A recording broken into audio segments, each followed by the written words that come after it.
Praise the Lord. आज जसं आपण ऐकलेलं आहोत, आपण आज नवीन करारामधून मत्थ्याचं पुस्तक याचा अभ्यास आपण करणार आहोत. तर सर्वप्रथम जी गोष्ट पासून मला सुरू करायचं आहे ते आहे की जो नवीन करारामध्ये पहिलं पुस्तक आहे त्याचं नाव काय आहे. आणि आपण बायबलमध्ये त्याचं नाव काय पाहतो? मत्थ्यकृत शुभवर्तमान ना. परंतु तुम्ही पाहिलं असेल की मी काहीतरी वेगळं टायटल दिलं इकडे. मी काय दिलं तिकडे? प्रभू येशू ख्रिस्ताचे शुभवर्तमान मत्थ्यानुसार. तर सर्वप्रथम जो नाव आहे या पुस्तकाचं आणि त्या नावाकडे आपण लक्ष देऊया आणि त्याच्यामधून मग आपण पुढे जाण्यासाठी की आपण आज काय अभ्यास करणार आहोत याकडे आपण लक्ष देऊ. तर सर्वप्रथम या पुस्तकाचं जो नाव आहे आणि जो शीर्षक आहे त्या शीर्षकावरून आपल्याला या पुस्तकाचं महत्त्व कळतं. आणि हा जो पुस्तक आहे त्या पुस्तकाचा जो प्रमुख हिरो आहे तो कोण आहे? प्रभू येशू ख्रिस्त. आणि हा जो पुस्तक ज्याचा आपण आज अभ्यास करणार आहोत हा जो पुस्तक आहे तो पुस्तक कोणावर आहे? प्रभू येशू ख्रिस्तावर आहे. आणि म्हणून याचा जो ॲक्च्युली नाव आहे तो काय आहे? प्रभू येशू ख्रिस्ताचे शुभवर्तमान मत्थ्यानुसार. कारण प्रभू येशू ख्रिस्ताचे शुभवर्तमान फक्त मत्थ्यानेच नव्हे तर मार्कने आणि मग लूकने आणि मग योहानने या सर्वांनी लिहिलेलं आहे. म्हणून या चारही पुस्तकांना आठवण ठेवण्यासाठी थोडक्यात किंवा एका शब्दात या पुस्तकाचं नाव काय यासाठी आपण नवीन करारामध्ये या पुस्तकाचे नाव ठेवतो एका शब्दात, तेव्हा आपण म्हणतो मत्थ्य, मार्क, लूक, योहान. परंतु जर खरंच मला जर या पुस्तकाला शीर्षक द्यायचं असेल किंवा जो खरा असा जो शीर्षक आहे तो शीर्षक काय आहे? प्रभू येशू ख्रिस्ताचे शुभवर्तमान मत्थ्यानुसार. कारण हा जो पुस्तक आहे या पुस्तकाचा हिरो किंवा जो सगळ्यात महत्वाचा जो पात्र आहे तो पात्र प्रभू येशू ख्रिस्त आहे. दुसरी गोष्ट, या पुस्तकामध्ये आपण पाहण्यापूर्वी आपल्याला हे पण कळणं गरजेचं आहे की जरी हा पुस्तक नवीन करारामध्ये पहिला पुस्तक असेल क्रमांकावर, तरी बायबलमध्ये हा पहिला पुस्तक नाही आहे. आपला जो बायबल आहे किंवा पवित्र शास्त्र आहे तो पवित्र शास्त्रचा पहिला पुस्तक कोणता आहे? उत्पत्ती आहे. आणि पवित्र शास्त्रामध्ये जे 66 पुस्तकं आहे त्यामध्ये पहिले 39 पुस्तकं झाल्यानंतर हा पुस्तकाचा क्रमांक येतो, ज्याला आपण प्रभू येशू ख्रिस्ताचे शुभवर्तमान मत्थ्यानुसार असं आपण बोलू शकतो.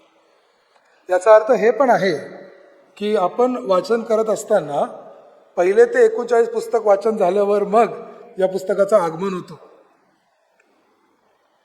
आणि म्हणून आपण पण आपल्या मंडळीमध्ये पहिले उत्पत्तीचं पुस्तक याच्यापासून आपण अभ्यास सुरू केलेला आहे. जरी आपण हा 40व्या क्रमांकाचा जो पुस्तक आहे बायबलमध्ये त्याचा पण आपण आता अभ्यास करणार आहोत. कारण बायबलमध्ये 2 करार, जुना करार आणि नवीन करार असे 2 करार आपण म्हणतो की 2 भागामध्ये बायबल आहे. आणि मग त्या नवीन करारामधला पहिला पुस्तक हा प्रभू येशू ख्रिस्ताचा शुभवर्तमान आहे. म्हणून आपण याचा पण अभ्यास करत आहोत. याचा अर्थ हे आहे की आपण जुना करार आणि नवीन करार या दोन्ही पुस्तकांचे संगती अभ्यास करण्यासाठी या प्रकारचा आपण अरेंजमेंट केलेला आहे. नाहीतर पाहिलं असतं आपण जर बायबलच्या क्रमांकानुसार जर आपण अभ्यास केलं तर आपल्याला मग उत्पत्ती, निर्गम तिथून आपण केल्यावर पूर्ण 39 पुस्तक झाल्यावर मगच आपण मत्थ्यमध्ये यायला पाहिजे, कमीत कमी इतिहासानुसार तरी आपण या नवीन कराराच्या पहिल्या पुस्तकामध्ये अभ्यास सुरू करणार आहोत. या पुस्तकामध्ये सर्वात प्रथम काय आहे याकडे आपण लक्ष देऊया की कारण प्रभू येशू ख्रिस्ताचा जो शुभवर्तमान आहे तो मत्थ्याने लिहिलेला आहे. तर मत्थ्य काय करतो?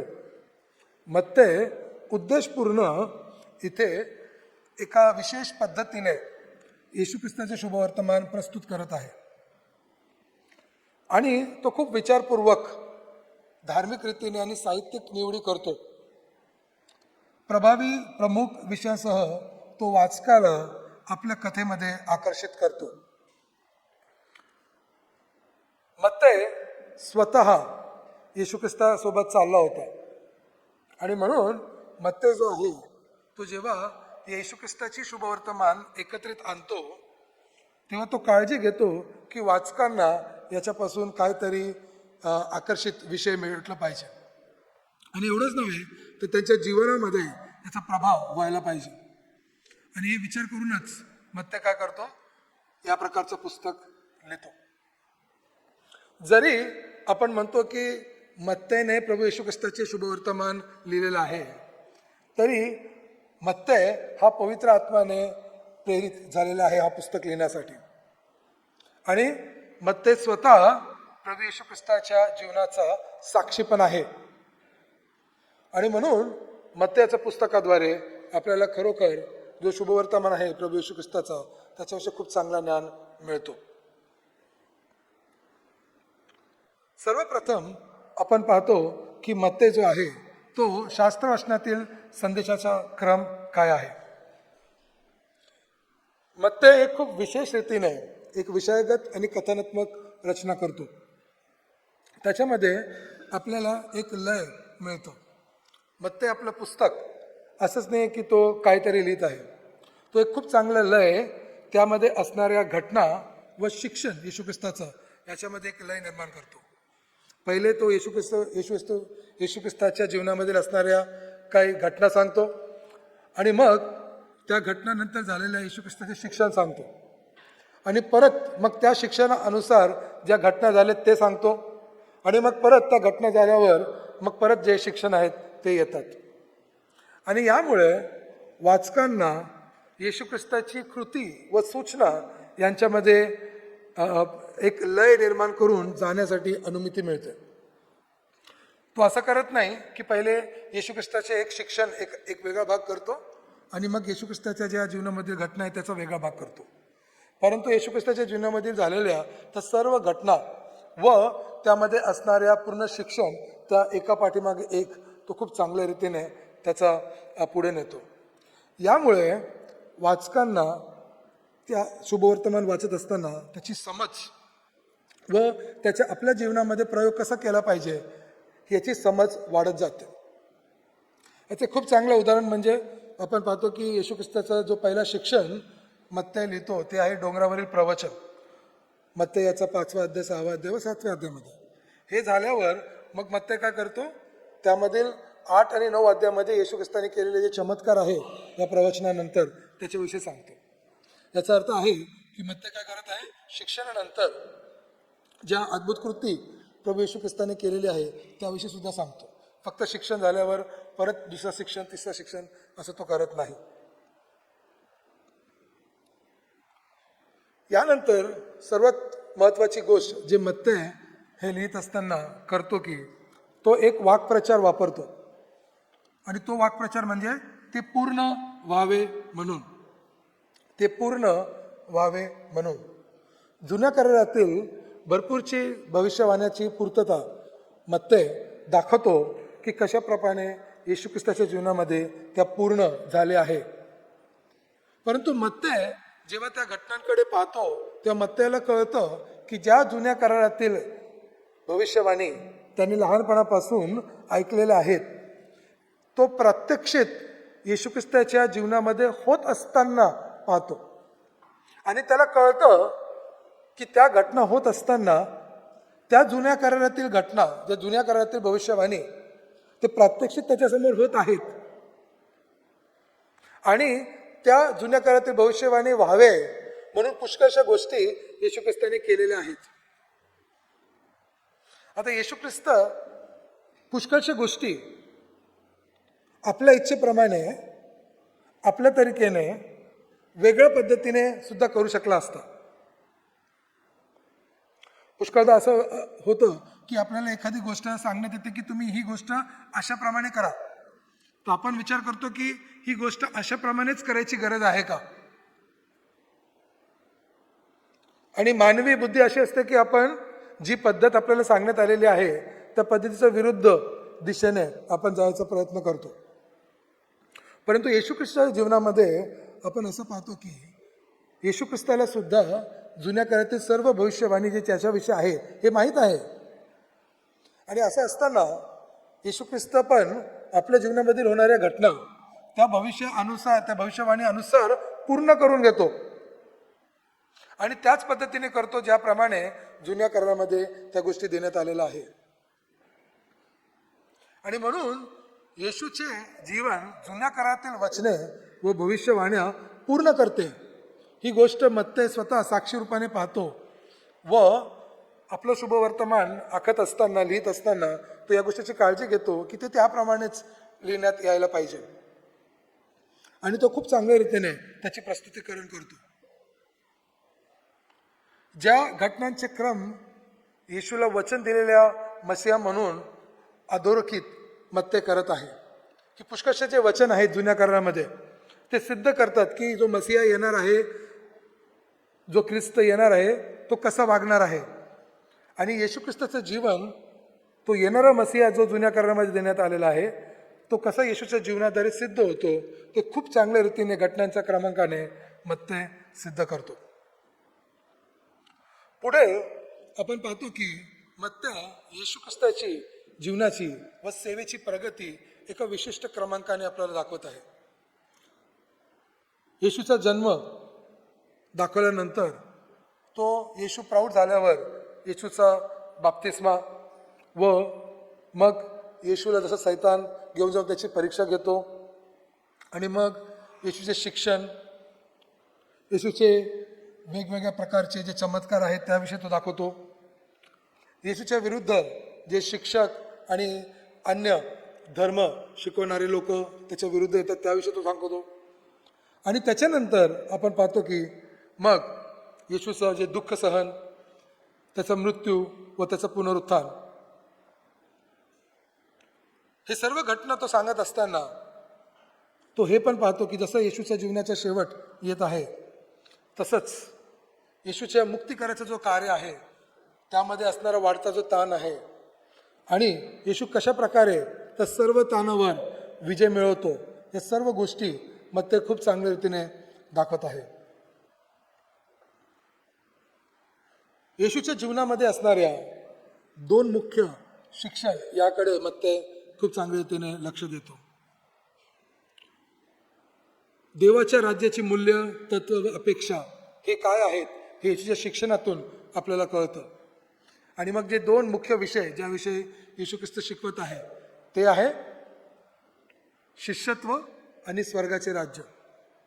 आणि शिष्यत्व आणि स्वर्गाचे राज्य याविषयी येशू कसं वैयक्तिक रीतीने, वैयक्तिक प्रत्येक व्यक्तीचा नीतिमत्वेपासून तर जो देवाचा समुदाय आहे, देवाचं राज्य आहे, त्यांचं जीवन कसं असलं पाहिजे व त्याचप्रमाणे त्या देवाच्या समुदायाचा एक जागतिक ध्येय काय असलं पाहिजे याकडे जो येशूच्या जीवनामधून दिसतं तो मग ते खूप चांगल्या रीतीने प्रस्तुत करतो.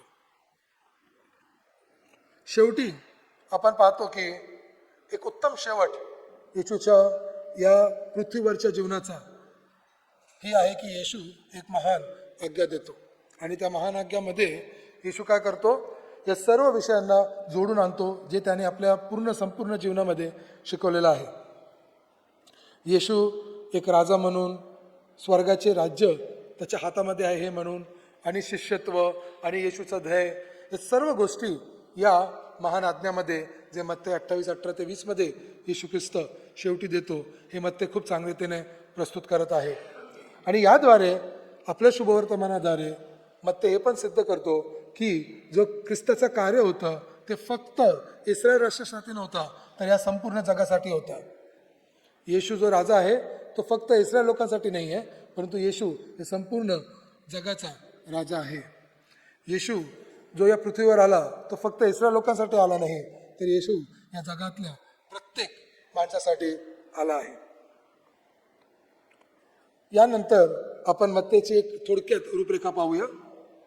तर आपण पाहतो की मत्ते पहिले 2 अध्यायामध्ये येशूचा जन्म व त्याचे सुरुवातीचे जीवन याविषयी सांगतो आणि त्यानंतर 3 आणि 4 अध्यायामध्ये मत्ते येशूच्या सेवेचा शुभारंभ कसा होतो ते सांगतो.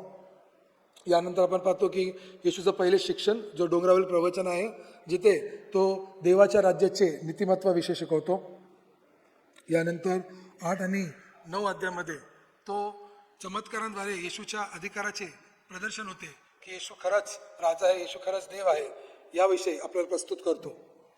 यानंतर आपण पाहतो की शिष्यांची ध्येय आणि अधिकार याविषयी सुद्धा तो 10व्या अध्यायामध्ये आपल्याला दाखवतो. मग येशूच्या विरुद्ध जो वाढता विरोध आहे याविषयी मत्ते लिहितो आणि त्याचप्रमाणे येशूचं जे शिक्षण आहे, जी बोधकथा आहे, त्याविषयी सुद्धा तो आपल्याला प्रस्तुत करतो. 14 ते 20 अध्यायामध्ये ख्रिस्ताचे प्रकटीकरण आणि शिष्यत्व याविषयी जे शिक्षण आहे येशूचे, याविषयी तो आपल्याला प्रस्तुत करतो. आणि मग येशू येरुशलेमकडे कूच करतो आणि मग येरुशलेमातील येशूचे जे संघर्ष आहे आणि मग जो न्यायालयामध्ये येशूचा न्यायनिवाडा होतो त्याविषयी तो आपल्याला सांगतो. आणि मग शेवटी येशूचे दुःख सहन, येशूचं मरण क्रुसावरील व येशूचं पुनरुत्थान याविषयी तो आपल्याला प्रस्तुत करतो. तर मत्ते हा पुस्तक वाचल्यावर आपल्याला कोणत्या गोष्टी लक्षात ठेवलं पाहिजे याकडे आपण काही मुद्दे आज पाहणार आहोत. आणि हे जे मुद्दे आहेत ते मुद्दे खूप महत्त्वाचे आहेत. मी आज या संपूर्ण मत्ते पुस्तकावर असणाऱ्या प्रमुख मुद्दे कोणते आहेत जे आपल्याला लक्षात ठेवायचे आहे ते काही मुद्दे आपल्याला सांगणार आहे. त्यामधील जो पहिला मुद्दा आहे तो आहे की मत्ते जो आहे तो दोन्ही करारामधील एक पूल, एक ब्रिज यासारखा तो काम करतो. मत्ते अशा प्रमाणे लिहिण्यात आलेलं आहे की जुन्या करारामध्ये ज्या मशिहाचे इस्रायल लोक वाट पाहत होते आणि मग हे वाट पाहता पाहता कितीतरी वर्ष झाले. जुन्या कराराच्या शेवटी आपण पाहतो की जे येरुशलेममध्ये असणारं मंदिर आहे तो मंदिर तुटतो, मग त्याची पुन्हा रचना होते. परंतु इस्रायलाचा जो राज्य आहे तो पुन्हा स्थापन होत नाही. परंतु इस्रायल लोकांना भरपूरशे संदेष्टांद्वारे असा एक शुभवर्तमान मिळतो की एक मसीहा येणार आहे आणि तो परत राज्य प्रस्थापित करणार आहे. आणि मग जे भरपूरशा भविष्यवाण्या झाल्या होत्या त्या भविष्यवाणी येशूच्या जीवनामध्ये कसा पूर्ण होत्या आणि मग खरोखर येशूच तो इस्रायलाचा येणारा मसीहा आहे हे मत्ते सिद्ध करतो. आणि म्हणून नवीन करार आणि जुना करार यांमध्ये जो मधला पुस्तक आहे तो मत्तेने लिहिलेला शुभवर्तमान ठरतो. आणि म्हणून मत्ते एक दोन्ही करारांमधला एक पूल सारखा आहे की जुन्या करारामधून नवीन करारामध्ये येण्यासाठी मत्तेचं वाचन गरजेचं आहे. जरी जे 4 शुभवर्तमान लिहिण्यात आलेलं आहे त्यामध्ये सर्वात प्रथम मत्ते लिहिण्यात आलेलं नाही आहे, तरीही मत्ते नवीन करारामध्ये पहिला पुस्तक आहे. याचं कारण आहे कारण मत्ते जुन्या करारामधील जो येणारा मसीहा आहे त्याची संपूर्ण जे पूर्तता आहे तो लिहितो.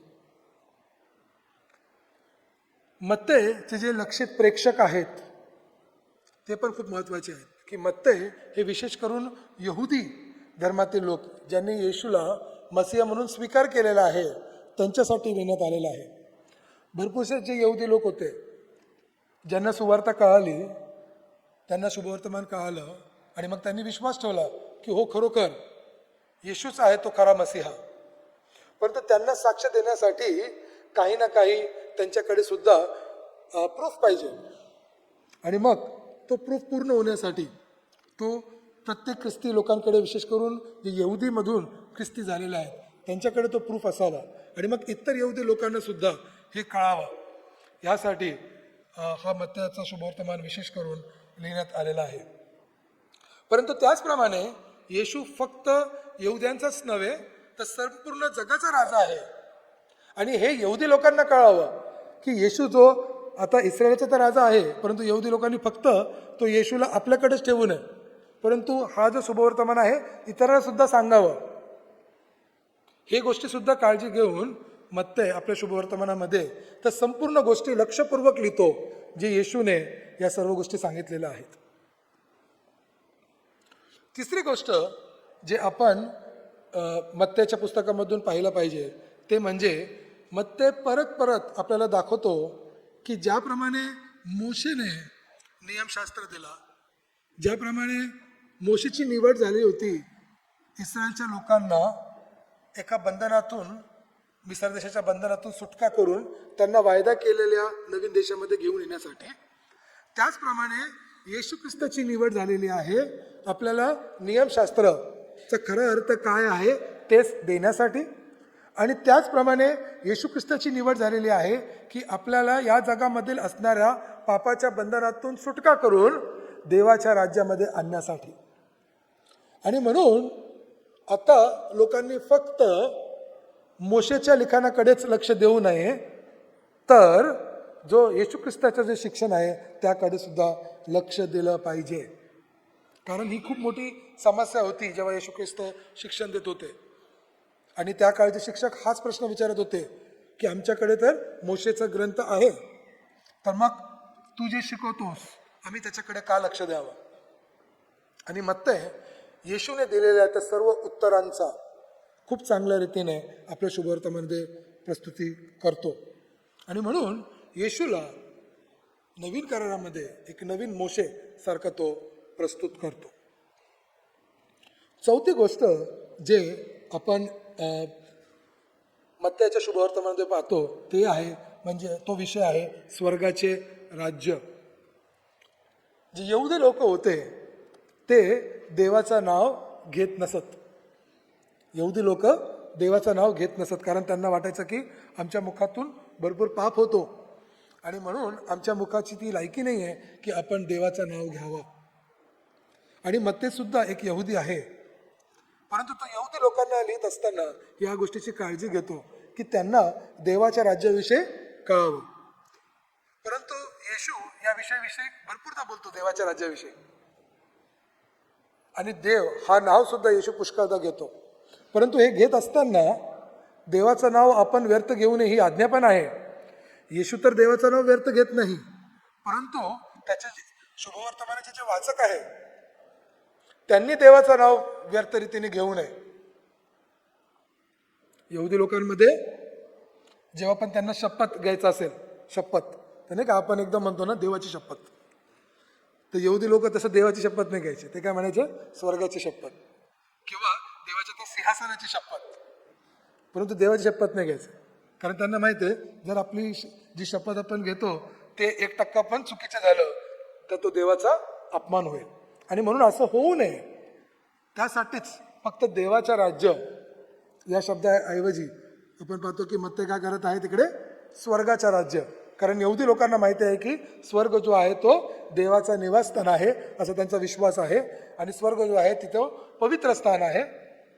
आणि जेव्हा स्वर्गाचं राज्य आपण म्हणतो तेव्हा तो देवाचंच राज्य होतो. पाचवी गोष्ट आपण पाहतो की कशा प्रकारे या कथनातून शुभवर्तमानातून मशिहाची किंवा ख्रिस्ताची पूर्तता झाली आहे. आपण अगोदरच पाहिलं की मत्तय जुन्या करारातील मशिहाविषयीचा ख्रिस्ताविषयीचा संपूर्ण जे भविष्यवाणी आहे त्याची पूर्तता कशी होते त्याविषयी तो दाखवतो. मग आपल्याला लक्षात येण्यासाठी काय आहे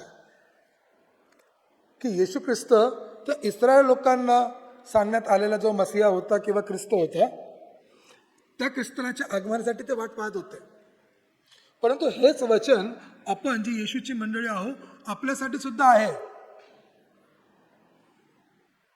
कारण पापाच्या बंधनात फक्त यहुदी लोकच नव्हे तर या जगातील सर्व लोक अडकले होते. आणि या पापाच्या बंधनातून सुटका याची गरज फक्त यहुदी लोकांनाच नव्हे तर या जगातील सर्व लोकांना होती. आणि म्हणून त्या जुन्या करारातील जी पण भविष्यवाणी आहे तर सर्व भविष्यवाणी फक्त यहुदी लोकांसाठीच नव्हे तर जगातील सर्व लोकांसाठी होतं की या संपूर्ण जगाचा तारणकर्ता उद्धारकर्ताचं आगमन होणार आहे. आणि तो तारणाचा वाट सर्वांसाठी संपूर्ण मनुष्यासाठी मोकळा करून जाणार आहे. आणि म्हणून जेव्हा आपण मत्त्याचं पुस्तक वाचतो तेव्हा आपण त्याकडे लक्ष दिलं पाहिजे. मग येशूच्या जी वंशवाळी आहे ते आपण पाहतो की मत्तय खूप डिटेलमध्ये देतो आणि त्याच्या पहिल्याच अध्यायामध्ये तो त्या वंशवाळीने सुरुवात करतो. आणि या प्रकारची जी वंशवाळी आहे ती वंशवाळी कोणाची असते? एखादा जो राजा असतो त्याची असते. आणि येशू कशा प्रकारे अब्रामाचा पुत्र आहे आणि दाविदाचा पुत्र आहे आणि तो कशा प्रमाणे तो स्वतः राजा आहे. तो एक देव आहे म्हणून तो राजा आहेच, कारण तो निर्माण करता आहे. परंतु या पृथ्वीवर सुद्धा मनुष्य रूपाने जेव्हा येशू ख्रिस्त आलेला आहे तेव्हा सुद्धा तो राजा आहे. हे सुद्धा खूप चांगल्या रीतीने सिद्ध मत्तै या वंशवाळीद्वारे करतो की तो अब्रामाचा पुत्र आहे आणि तो महान राजा दावीद याचा पण तो पुत्र आहे. आणि त्याच्यापासूनच मत्तै काय करत आहे? याची सुरुवात करत आहे. यासाठी की जेव्हा या वंशवाळी पूर्ण आपण वाचतो आणि तो वंशवाळी या प्रकारे लिहितो यहुदेवकाला कळण्यासाठी की तो 14 त्याच्यामध्ये जनरेशन्स जे आहे त्याच्याविषयी तो दाखवतो.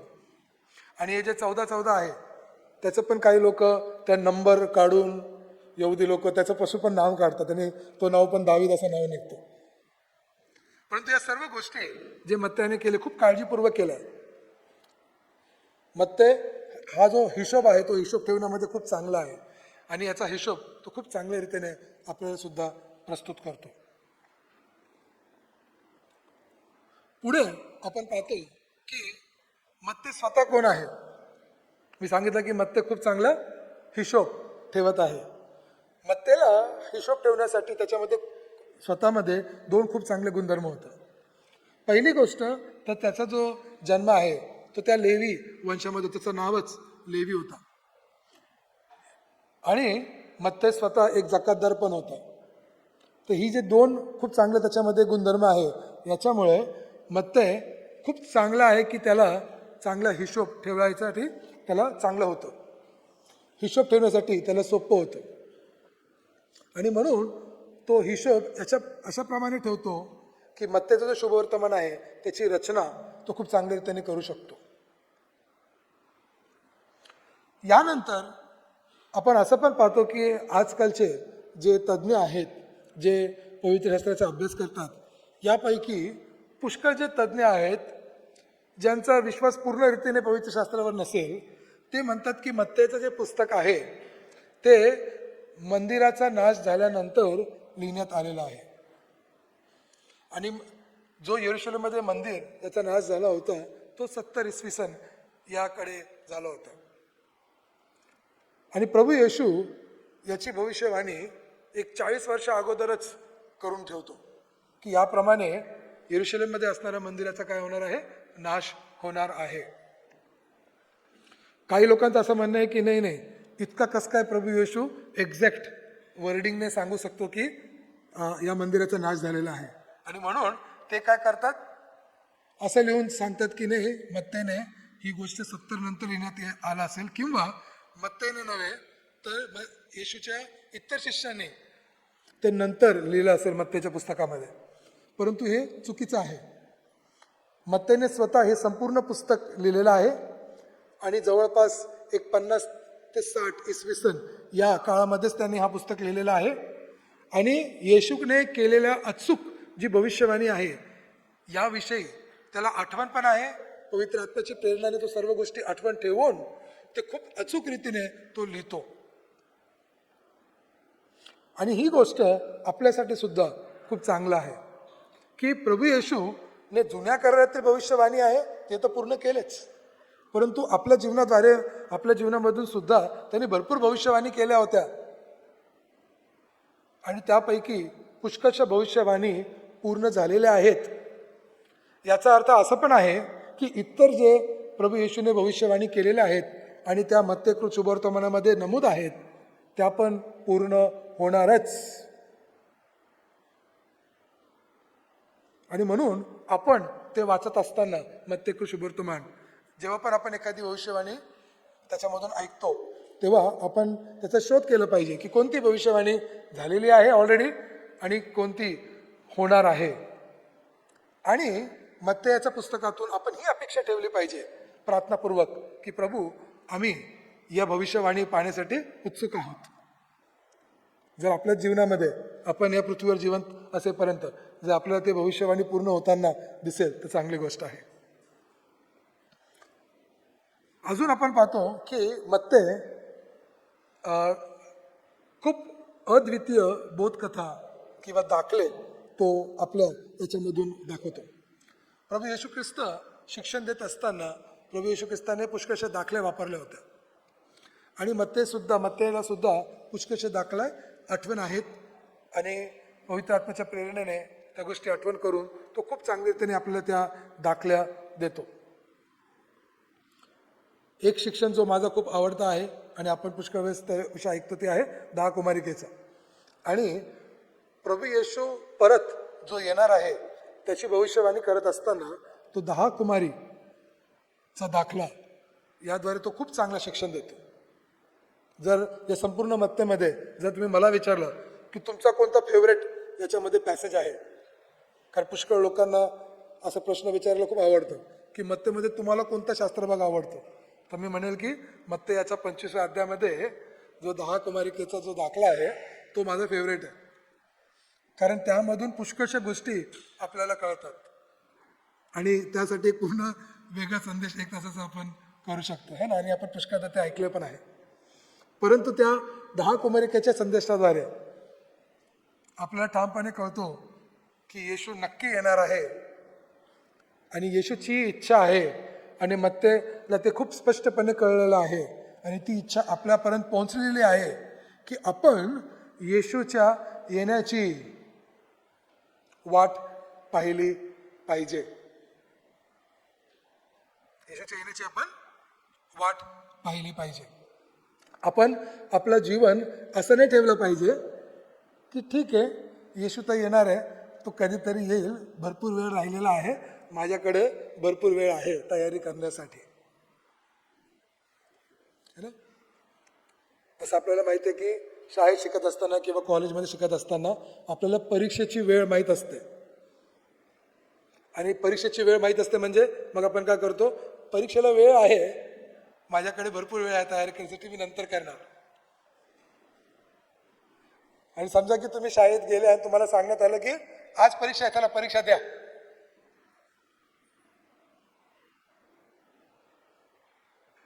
तर मला वाटतं की सगळे विद्यार्थी काय करतील, बंड होऊन जातील. ते म्हणतील की नाही, आम्ही परीक्षा देणार नाही कारण आमची तयारी झालेली नाही. तुम्ही अगोदरच का नाही सांगितलं.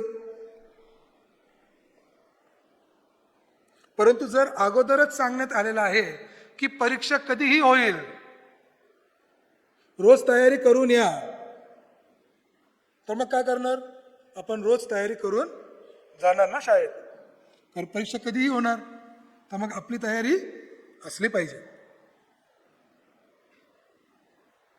जर समजा की मी एखाद्याला सांगितलं की मी तुमच्या घरात व्हिजिटिंगसाठी येणार आहे आणि कधी येणार आहे ते माहीत नाही, दिवसातून कधी पण येणार, अचानक येणार, तर मला माहित आहे पुष्कळशे जे स्त्रिया आहेत ते काय करतील, मस्त घर रोज चांगले चमकवतील.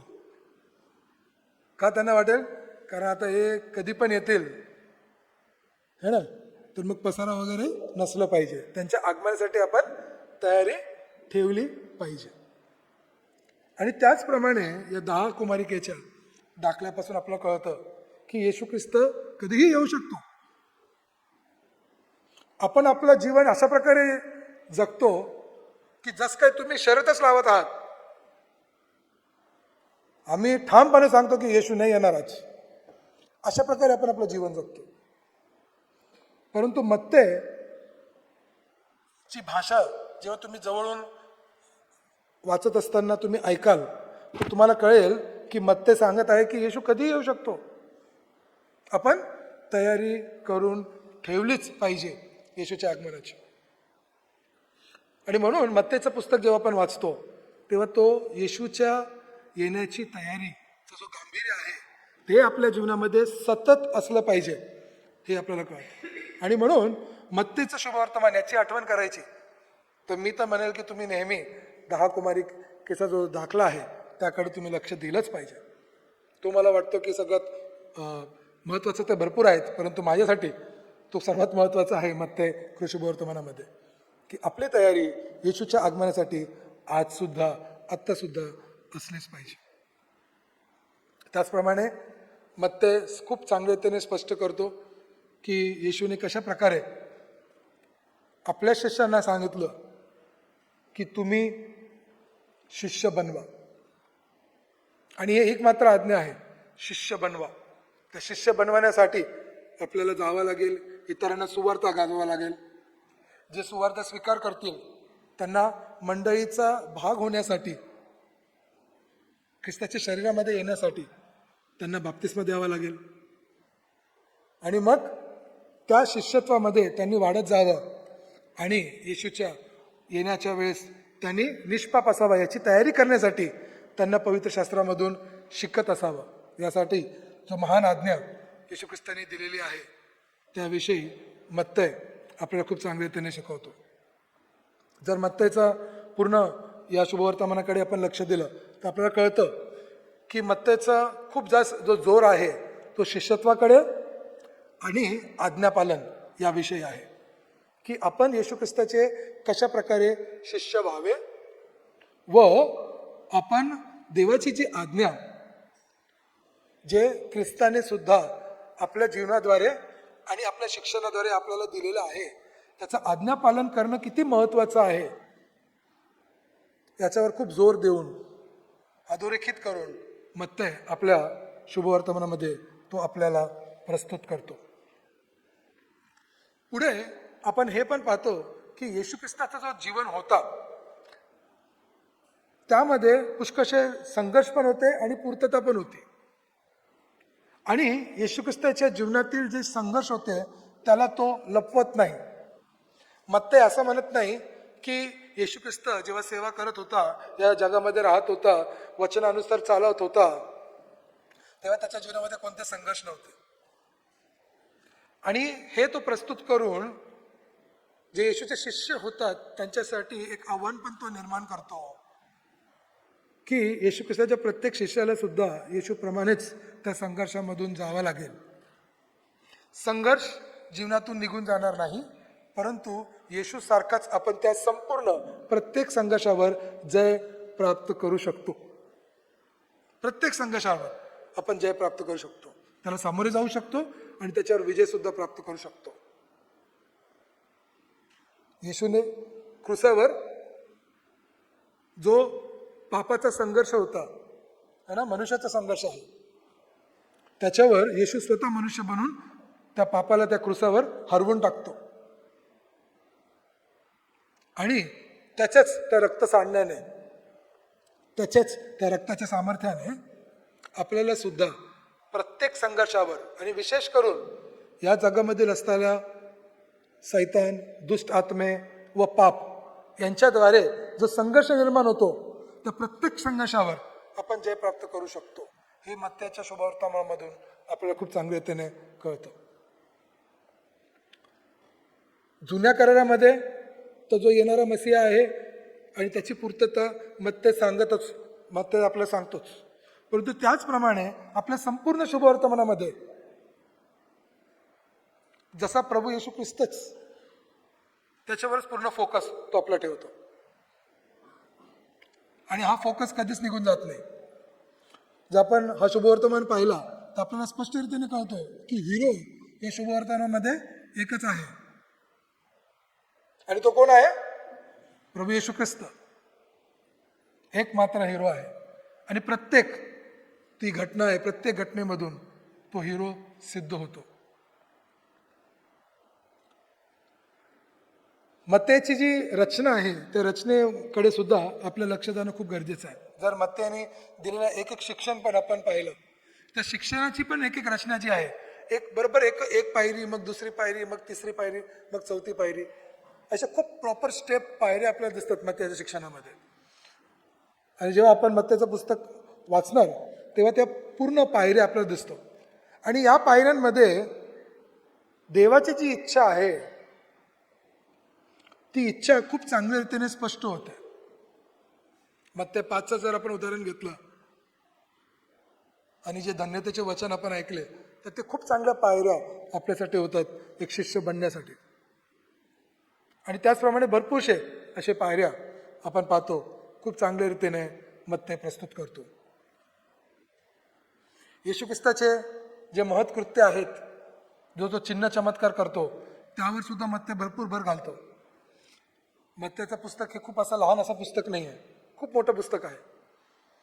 आणि त्यामध्ये तो येशू ख्रिस्ताचे चमत्कार दाखवत असताना सुद्धा तो स्पष्ट करतो की येशूच मसीहा आहे आणि हे जे चमत्कार आहे हे मनुष्याद्वारेच फक्त होत नाही, परंतु हे स्वर्गातून येणारे चिन्ह आहे. कारण हे चिन्ह विशेष करून इब्री लोकांना, यहुदी लोकांना पाहिजे होतं. आणि हे चिन्ह ज्यांनी पाहिलं असेल त्यांनी तुरंत ते चिन्ह पाहिल्यावर काय केलं पाहिजे? नमस्कार पूर्ण त्यांनी पडलं पाहिजे तिकडे येशूच्या समोर आणि आराधना केली पाहिजे, वर्शिप केली पाहिजे. कारण त्यांना कळतं की हे चिन्ह कुठून आलेलं आहे? स्वर्गामधून आलेलं आहे. आणि तेव्हा आपण ते वाचतो आणि वाचत असताना मला माहित आहे की मत्ते या प्रकारे त्याला लिहितो की त्या पूर्ण घटना आपल्या समोर जसं काय होत आहे असं वाटतं. आणि ज्या घटना जेव्हा आपल्या डोळ्यांसमोर येतात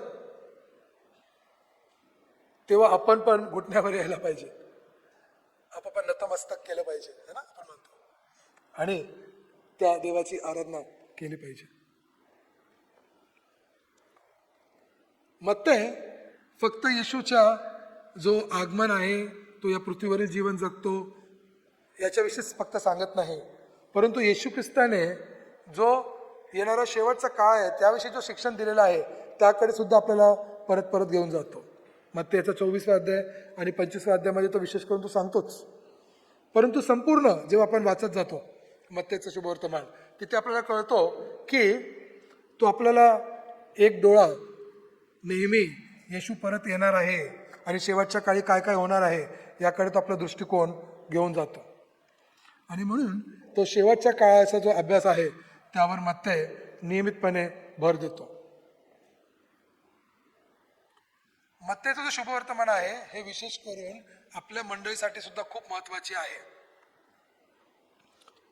कारण आपण आपली ओळख काय आहे ही ओळख कळण्यासाठी सुद्धा मत्तेचं शुभवर्तमान खूप महत्वाचा ठरतो.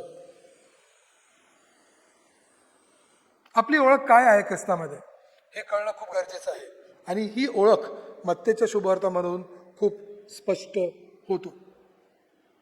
आपण येशूचे शिष्य आहोत, आपण देवाच्या राज्य आहोत, आपण येशूच्या रक्ताद्वारे तारण पावलेले लोक आहोत, आपण येशूच्या परत येण्यासाठी वाट पाहत आहोत. आणि या सर्व गोष्टींद्वारे आपली एक वेगळी ओळख या पृथ्वीवर होते. आपण फक्त एका धर्माचे पालन करणारे लोक होत नाही, परंतु आपली ओळख येशू ख्रिस्तामध्ये कशा प्रकारे होते याकडे मत्ते आपलं लक्ष वेधून घेत आहे. आणि मत्तेचा अभ्यास करत असताना आपल्याला या सर्व गोष्टी चांगल्या रीतीने कळतात. येशू हाच तो दीर्घ काळापासून अपेक्षित असलेला मसीहा आहे, तो नवीन मोशे आहे आणि तो इमॅन्युअल देव आम्हासोबत हा तो आहे ज्याने देवाचे राज्य पृथ्वीवर आणले. आणि तो यहुदी व विदेशी दोघांसाठी खऱ्या शांती आणि सुटकेच्या देवाच्या अभिवचनाची भविष्यवाणी केलेली पूर्णता आहे हे मत्ते सिद्ध करतो. त्याचप्रमाणे तो प्रभू येशू ख्रिस्ताच्या शुभवर्तमानाद्वारे आपल्या वाचकांना सक्षम करतो. कशाविषयी? तर आपण त्याच्यासोबत प्रवास करण्यासाठी. येशू 28 अध्याय आणि 18 वचनामध्ये काय बोलतो की सारा अधिकार स्वर्गामध्ये व पृथ्वीवर मला देण्यात आलेला आहे. आणि तोच येशू आपल्याला म्हणतो की मी तुम्हासोबत आहे. याचा अर्थ हे आहे की या पृथ्वीवर आपण जेव्हा प्रवास करतो तेव्हा तो आपल्यासोबत प्रवास करतो आणि तो आपल्यासोबत आहे. आणि ही हामी मत्तेच्या शुभवर्तमानामधून आपल्याला कळतं. आपल्याला त्याच्या शिकवणी, त्याचे शिक्षण समजून घेण्यासाठी तो साहाय्याने मदत करतो. आणि त्याचप्रमाणे त्याच्या आव्हानाला स्वीकारण्यास म्हणजेच त्याचे शिष्य आणि स्वर्गाच्या राज्याच्या त्याच्या मोहिमेत सक्रिय सहभागी होण्यास आपल्याला तो सुसज्ज करतो. आणि म्हणून मत्ते लिहिलेला जो प्रभू येशू ख्रिस्ताचा शुभवर्तमान आहे याचं वाचन आपण केलं पाहिजे, याचं मनन चिंतन आपण केलं पाहिजे. आणि हे मनन चिंतन करून आपण हे मनन चिंतन करत असताना, आपलं जीवन जगत असताना त्या प्रवासामध्ये आपण राहिलं पाहिजे. शेवटी माझा प्रश्न एक असेल, ते प्रश्न बोलून मी संपेल की आपण मत्तेसोबत या शुभवर्तमानाचा प्रवास शेवटी केव्हा केला होता? जर तुम्हाला भरपूर वेळ झालेला आहे आणि तुम्ही मत्तेसोबत तुम्ही तो प्रवास केलेला नाही आहे, तर मी तुम्हाला विनंती करेल की आपण पण मत्तेसोबत तो प्रवास केला पाहिजे. आणि मला पूर्ण खात्री आहे की हा जो इंट्रोडक्शन जो आहे, जे तुम्हाला देण्यात आलेला आहे, हा इंट्रोडक्शन तुम्हाला मत्तेमधील पुष्कळशा गोष्टी समजण्यासाठी मदत करेल. आणि हा प्रवास करीत असताना देव तुमच्याशी बोलेल. आणि या प्रवासामध्ये जात असताना तुम्ही देवाच्या शिष्यत्वाचे जे पायऱ्या अजून चढणं तुमचं बाकी आहे, त्या पायऱ्या तुम्ही आणखीन चढाल. आपण प्रार्थना करू. प्रभूजी, आम्ही तुम्हाला धन्यवाद देतो आजच्या या मत्तेच्या इंट्रोडक्शनसाठी. पवित्र आत्माद्वारे जे मत्तेला प्रेरित करून हा जो शुभवर्तमान प्रभूजी आम्हासाठी लिहिण्यात आलेला आहे, यासाठी आम्ही तुझे उपकार मानतो. या शुभवर्तमानाचं वाचन, याच्यावर चिंतन आणि मनन आम्ही सर्वांनी करावं. आणि प्रभूजी, यामधून जो शिष्यत्वाचा प्रवास आहे, तो प्रवास आम्ही सर्वांनी करावा व तुझ्या वचनामध्ये वाढत जावा, असं तू आम्हा सर्वांना करण्यासाठी मदत कर. इथून पुढे आम्ही प्रभूजी, आमची जी ओळख आहे की तुझं शिष्य म्हणून, आणि प्रभूजी तुझी मंडळी म्हणून, आणि तू जी दिलेली आम्हाला आज्ञा आहे इतर लोकांना सुद्धा तुझं शिष्य करण्यासाठी आम्ही तत्पर असावं. या सर्व गोष्टींसाठी प्रभूजी आम्ही आम्हा प्रत्येकांना, विशेष करून आमच्या मंडळीला तुझ्या हातामध्ये सोपवतो. इथून पुढे आम्ही शिष्य करणारी मंडळी व्हावी व प्रभूजी आमच्यामधून प्रत्येक जण हे तुझे वचनामधून अभ्यास करून खरोखर प्रभूजी तू हे शिष्य बनवणारे व्हावे, असं तू आमच्या जीवनामध्ये बदल घडून आण. तू आम्हासोबत आहे व तू आम्हासोबत चालत आहे, त्याची खात्री तू आम्हाला कळवून दिलेली आहे, म्हणून तुझे उपकार मानतो. आणि प्रभूजी, आजची भक्ती तू आशीर्वादित केली, यासाठी सुद्धा तुला धन्यवाद देतो. आणि या संपूर्ण आठवड्यामध्ये आम्ही परत इथे एकत्रित येईपर्यंत तू आम्हाला मार्गदर्शक राहा. सर्व काही प्रिय प्रभू येशूच्या नावामध्ये मागतो, म्हणून तुम्ही ऐका.